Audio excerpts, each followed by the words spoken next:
We'll go ahead and get started on a very quick one on the Bootstrap Jumbotron.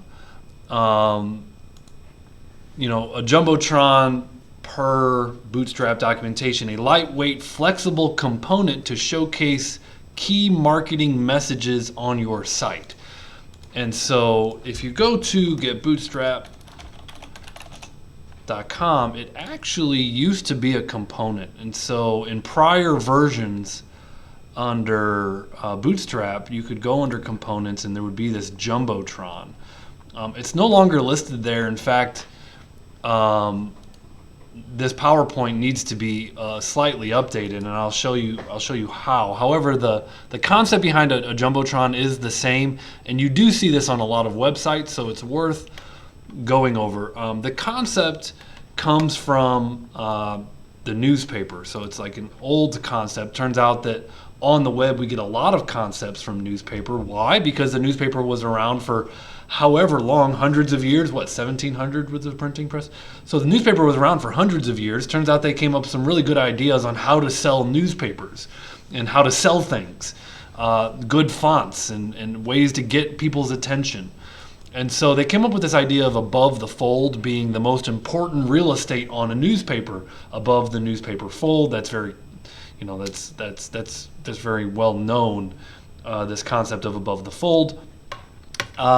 Same concept for the web, except for it's kind of above the scroll. Like when you land on the page, what do you see before the user has to scroll down? That is the most valuable real estate. And so in the digital world, you're talking about above the scroll bar or above the scroll. Anything that isn't visible immediately that requires scrolling is considered below the fold. So you want important topics above the scroll. Generally 400 to 600 pixels from the top of the viewport is considered, and you can use the VH measurement to get this precise if you need to, like 600 VH in other words. So if you're setting a height, you could set 600 VH if you need to be that precise. So what a website typically wants to do is sell something or get a user to search for something. The website needs to be used for whatever intent it has. And so, Facebook, you're trying to get users to post things, right? Because that's where the content is generated.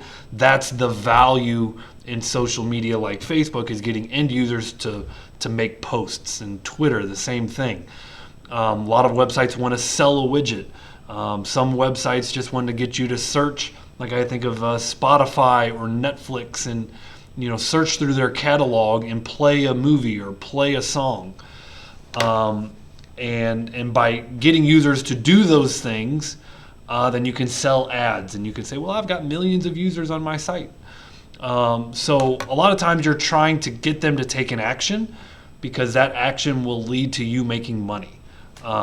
Again, purchase something, subscribe to your mailing list, etc. So again, at a high level, you want things that are going to grab users' attentions, right? Big headlines, clickbaity, not clickbait, obviously, but that's the idea, is things that are very attention-grabbing. Content and imagery above the fold on the homepage. We use large fonts, right? So that's what another thing newspapers were good at, is big, large fonts to get your attention. Background images or gradients can make the website attractive and friendly. Animated graphics and video above the fold. And so I'll do a video where you take like a Jumbotron and you put a good video in the background, and it's just kind of something that makes users go, wow, that's a cool page, that's a cool site. Give them a call to action somewhere on the homepage. The call to action is the main thing you want them to do. What is like the one takeaway they should do on every page? If it's the contact page, the call to action should be contact me. If it's selling a widget, if it's searching for a song, if it's making a post on Facebook, go to Facebook. One of the first things they're going to want you to do is what are you thinking about today? So each page should have a good purpose and a good call to action to invoke a response from an end user, ultimately, so you can make money or what have you. Now, the code example here is a little bit dated. This class of Jumbotron no longer does anything. This is how it used to work, and in fact, just to demo, here I've got my Jumbotron. Now, I've got nested containers here. Share my screen. Got it.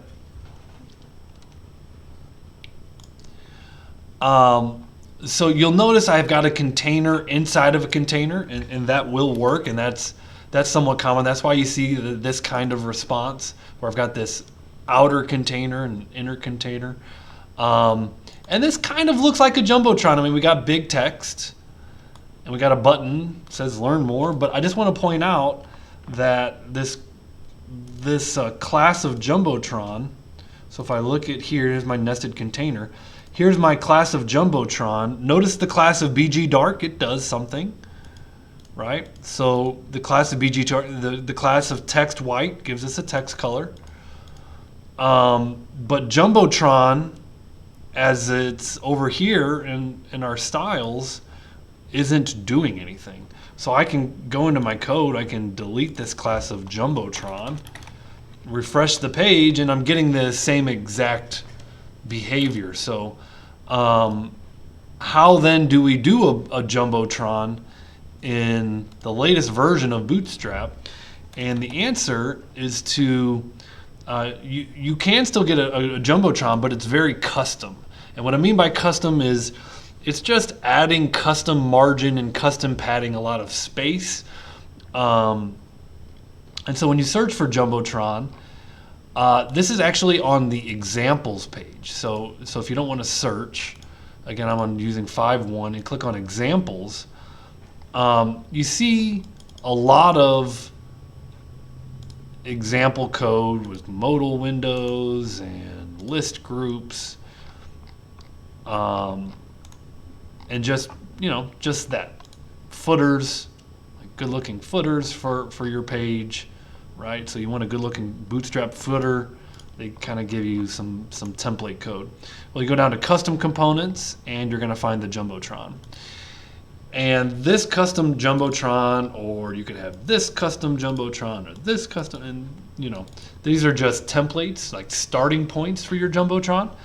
And what you can do on any of these pages is you can inspect the code, and if you kind of drill down into the HTML, you see your container, you see your header. If I click on this div, I can see that contains a lot of padding, like P5, right? MB4, so we got padding on all four sides. We got margin on the bottom. We got a BG light color background, so it's kind of like a gray color background. And there's actually some rounded corners. Kind of hard to see, but there's a rounded 3 on here. What you can do is literally right click on that div once you have the right element selected, and go ahead and copy the element and paste the element. And this is the most up-to-date way to get a Jumbotron in Bootstrap, which is really just adding some padding, some big margins, more padding. Display 5, that's large font size. So I think that's newer. We haven't covered that class. If you look at Display 5, there's that border radius. Boy, that's hard to see because it's the light color background. I can't even hardly see it. But where is my...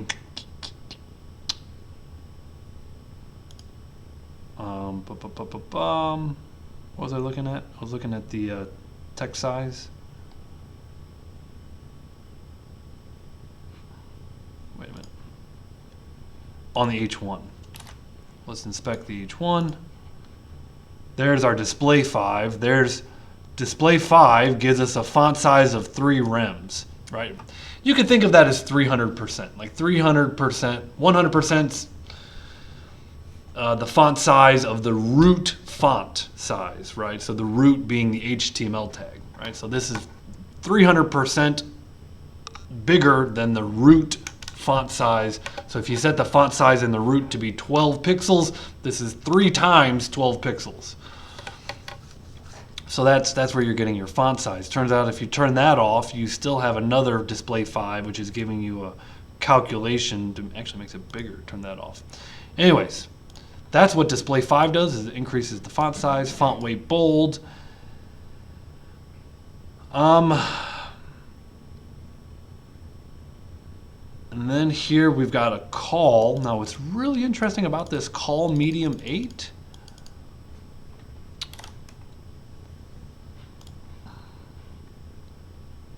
here's our custom Jumbotron. Buy my widget. Right?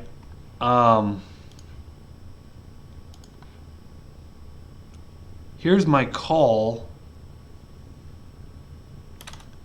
Let's change that to 12.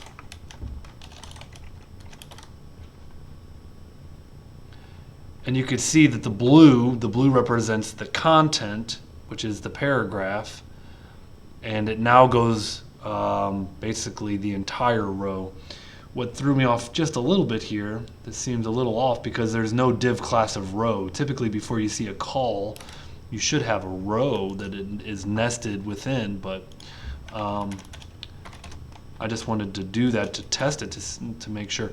FS4,